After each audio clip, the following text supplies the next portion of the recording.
Welcome to part 2 of this series of What? We're still looking at the Lord's Prayer, and we pick it up in verse 10 of Matthew 6. Your kingdom come, your will be done, on earth as it is in heaven.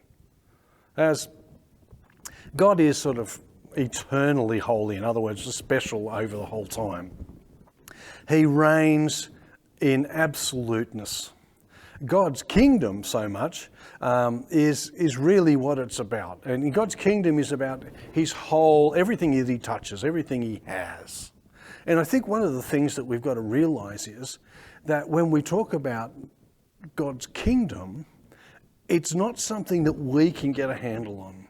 To pray your kingdom come is therefore saying to ask God to rule our life and the life down here on earth just the same as he rules it in heaven. In other words, he's in total charge. He's in total control. We're asking for that, to pray that God's will, which is good and pleasing and perfect, it says in Romans, do not conform any longer to the pattern of this world, but be transformed by the renewing of your mind.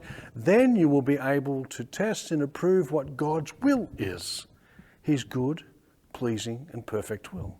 To pray this way, it sort of says that we want God's will to be done now as it is in heaven. And I suppose in some ways we want God to take control of the pandemic and go, get lost.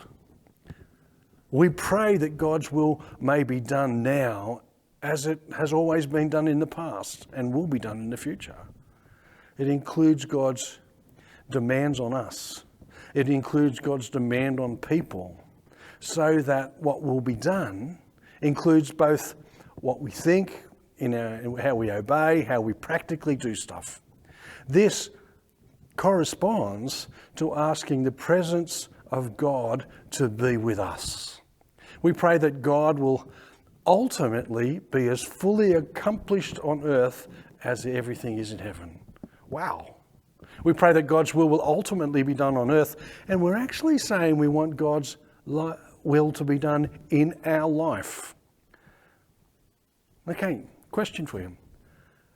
How do we make that happen? How do we pray in such a way that we're honestly saying, Lord,